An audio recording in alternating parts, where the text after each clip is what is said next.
Having been a fan of Van and Bonnie's for decades, I heard David Bush being interviewed on the morning show, and I was very curious to hear more about Van's journey. And so I'd been praying for many, it seemed like years, for Roy's conscience and experience to be pricked to improve his health. And so I took this opportunity to ask him if he would be willing to go, and he very graciously, well, maybe graciously,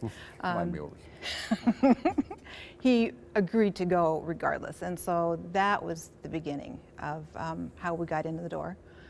And it was, you guys were spot on with the speakers.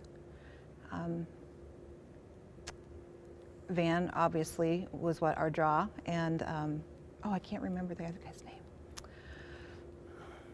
Edit that out. Well, there's Aaron Thomas. Aaron Thomas, yes, yes.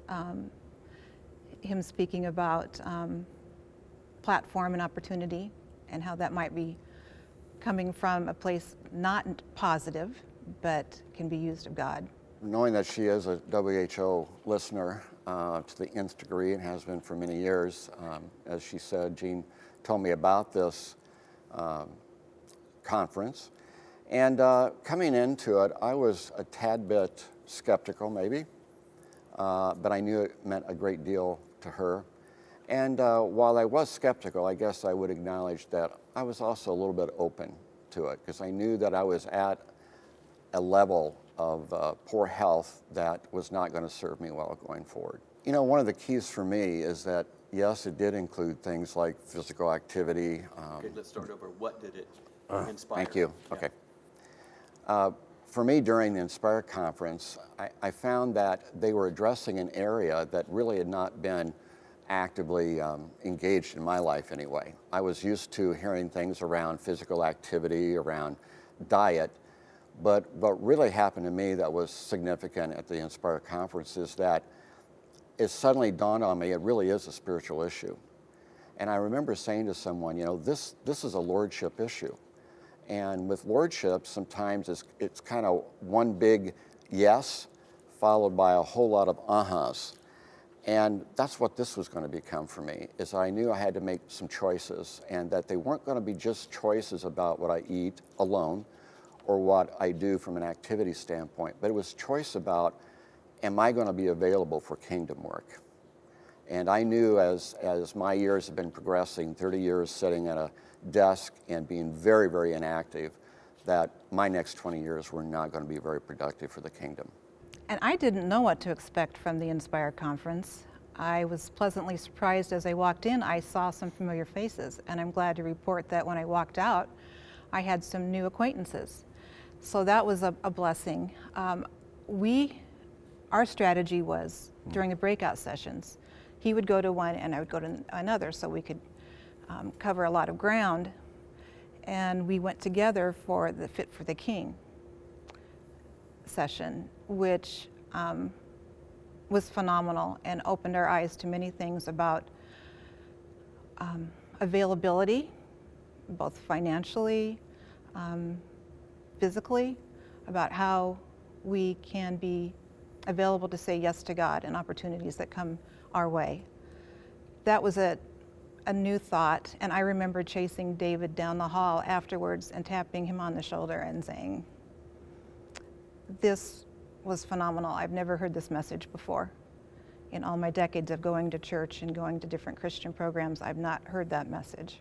This was the book that we were handed as we entered, and I think there might be a need for some additional room in your next program, but there, you see, there's many things that I took away, and I enjoyed that there was a wide variety of topics, anything from sports injuries to cooking, but I took home a lot, as you can very well see.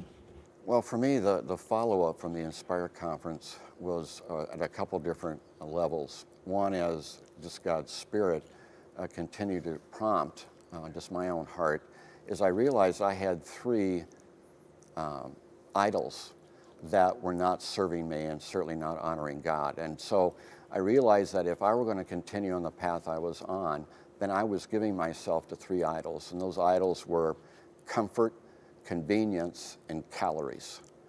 And so I didn't want to have to do something different. So it felt like it might be inconvenient, and I wanted to demand convenience. I also like not only the comfort of my recliner, but just comfort foods. And then recognizing that demand that I was making in terms of my own lifestyle was definitely not honoring God. And so I really had to come to grips with all three of those idols. So as far as the next step, for both of us, we went to a follow-up class and really enjoyed that David and Joe facilitated.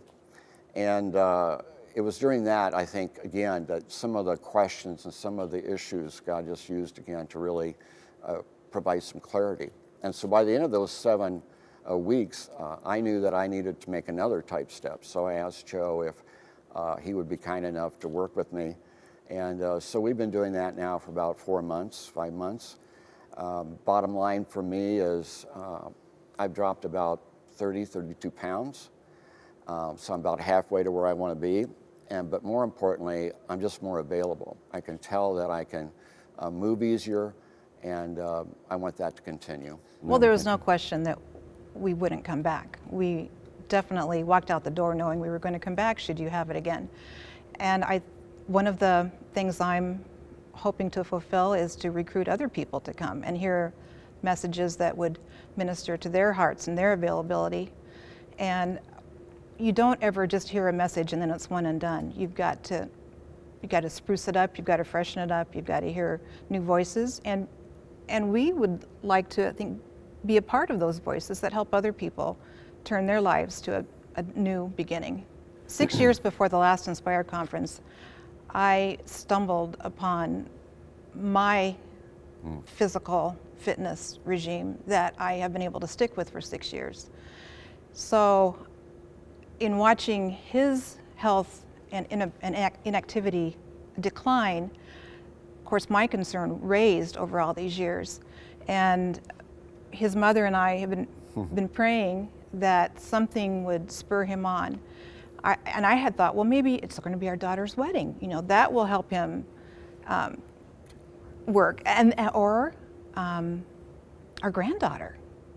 Well, in fact, he had a hip replacement. I was waiting for one of these things to really knock his socks off, and nothing was happening. But we continued to pray, his mother and I, and other people were praying for him. And I found that as a wife, you have to be supportive, but do it in a way that is uplifting, and wait for opportunities to interject maybe a concern or a point. But I really wanted to be his cheerleader. And I'm very, very grateful to the work that you've all done through Fit for the King and the Inspire Conference, because it really has enabled me to step into that role of being cheerleader. I've never been more proud, and my respect for him has grown exponentially. I'm very grateful. And the fact that he'll get up in the morning and go downstairs and work out for 20 minutes before a meal, before breakfast, that's mind-blowing. And that's the Lord working in his heart. This has really been the first time in my life in doing exercise that I've come to a point that if I've not done it for the day, I notice it. And otherwise it would have been, oh great, I didn't have to do anything today. But that's not been happening now. That's been a really important corner to turn.